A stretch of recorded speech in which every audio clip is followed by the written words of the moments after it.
What's up everyone? Welcome back to my channel. If you are new to my channel, welcome. If you've been here for a little while, thank you so much.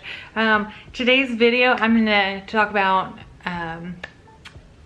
advice for new sonographers.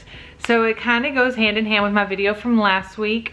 I know I had promised a Hawaii compilation of my trip, but I haven't finished going through it and editing. I really don't want to just throw out something just for views. I just don't want to do that. So I will get that once I'm finished doing that.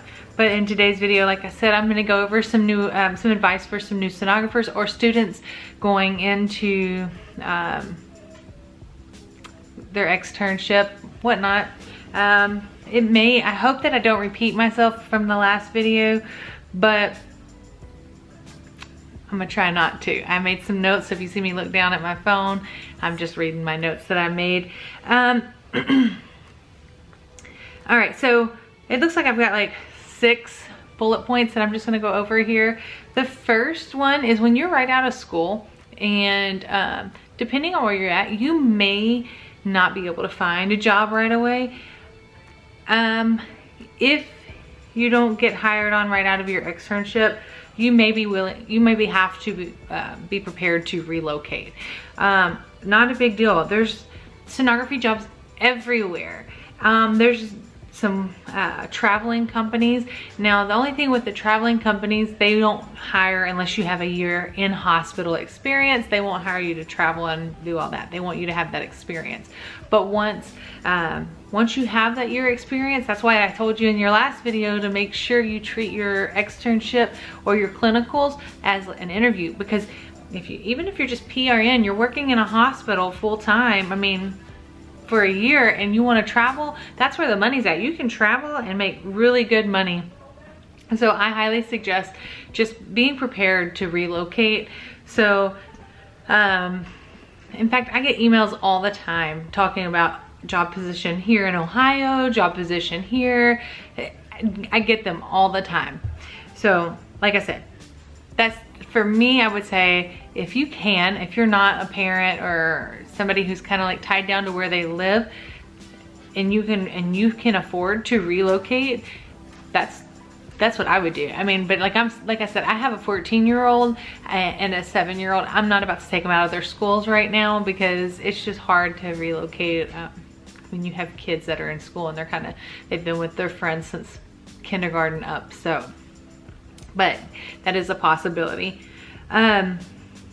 Also too, just like I mentioned in my last video, your job interview, it's very important. You want to go in there with the confidence that you have this job and that they need you, but without sounding cocky, you know? So what I would say is, when you go in there, if let's say you get out of school and you already have your SPI, your RVT, your abdomen, and your OBGYN, you want to make sure to tell them that, hey, I am very serious about this. This is my passion.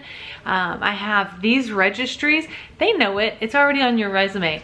But be proud of it. That's what you busted your butt for. So be proud of that and make sure you tell them, So your interview is very important, and I can't stress it enough. Just smile, be genuine, and be proud of yourself because you've accomplished a lot, sister. For real, you got this.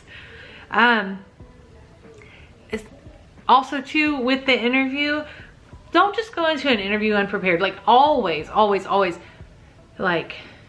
Google whatever facility you're interviewing with prior.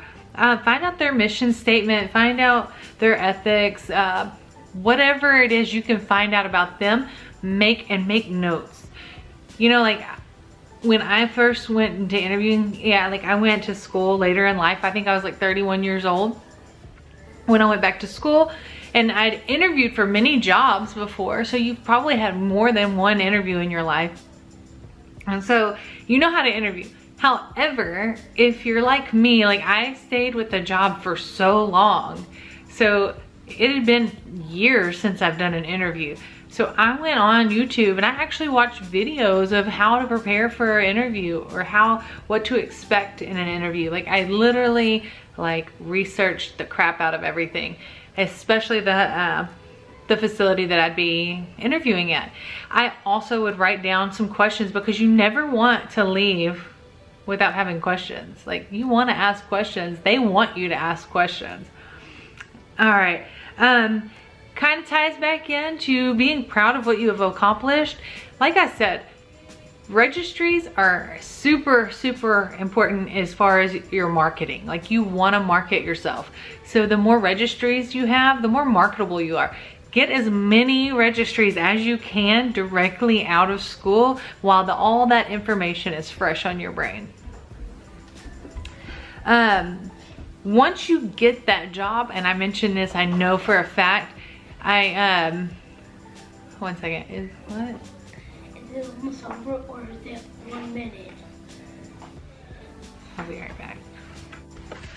Okay, so like I was saying, once you get that job, because like I said, if you're prepared, you're gonna get that job. Make sure you bring a notebook, a small notebook. There's nothing worse. I know I've mentioned this. There's nothing worse than having like a trainee or a new employee come in and they just don't write it down. For me, it's just so frustrating. It's like, I just went over this with you and now I know I'm gonna be repeating myself. Bring a pen and paper. Be early and eager to learn. Like it's super important. Like this is what you paid to do. You went to school, you invested in yourself. So make the best of it. We don't know everything. Go in there willing and eager to learn, okay? Another thing that I would suggest bringing, one of my friends had one of these. She had it on her badge. I don't have my badge on me, but she had her, because you get your badge and you have like the badge that scans you in, and you have the one with all your codes on it, and then like what department you're in. She made little cards and I copied her because I thought it was a awesome idea. Now I don't have them on my badge, but I do always have them in my bag. So and my bag goes with me every day. So what it was is it had like measurements. So I knew what was normal and abnormal. So like, especially like I have one specifically for vascular and then I have one for abdomen and OBGYN. Okay. So like this will tell me how if the CBD is over this many centimeters, if it's abnormal or if it's normal. Same thing with like the gallbladder wall thickness. So like, you know, once you've been doing it for a while, you know those values and you know what they are, but every now and then you might have like a brain fart or something like I do all the time, and you will have forgetful moments, and it's nice to have that reference. So have your little cheat sheet, you know, your measurement and lab values, because you can't do a procedure without the proper lab values. If their INR or their platelets and everything's out of whack, you won't be able to do that procedure. So you want to know what those are. Okay, so I suggest having a little cheat sheet. Nobody's gonna look down on you for it. I think it's a great thing to have. I think that about wraps it up. Another thing, oh well, one more thing, because pay is very important. Do your research on your pay. I can't tell you what to ask for hourly or yearly. I can't tell you that because every area, every town, state, whatnot is different. So like for me, an average is like, it's very common to get $34 an hour to start off with. Like I think I mentioned in my video, like as a new student, you might get somewhere between like $27 an hour if you have your RVT. But then after like a year or so, you're looking at like $34 an hour. So that's just in the Austin area. So make sure you do your research. Even if you know friends who are in the sonography field, ask them. They're not gonna tell you their exact pay, and maybe they will, I don't know. But ask them so you know what you can ask for, because you don't want to go into a job and this is anything, not just sonography. You don't want to go into a job where you're overworked and you're only making like $25 an hour. Like, that would suck. So then you're gonna end up hating your job or disliking it or resenting being in the sonography field, and you don't want that. So make sure you do your research. I feel like there was another thing I wanted to say. Maybe not. But anyhow, that's it for this video. I hope I didn't ramble on too long, and I hope I didn't like repeat myself from the last video too much, but I think these are very important for a new sonographer. You know, like getting out there, making sure you know how to interview, making sure you know how to be prepared, what you can bring. I mean, it's very important. So anyways, thank you so much for watching this video. If you have any questions, feel free to ask me down in the comments. I try to get back to you as soon as possible. As soon as I see that notification on my phone, I usually write back right away. If I don't, I'll like or love the comment just to let you know that I did see it, and then I'll get back to you as soon as possible. But yeah, so I hope you enjoyed this video, and I hope you have a wonderful Sunday. Love you guys, and thank you so much.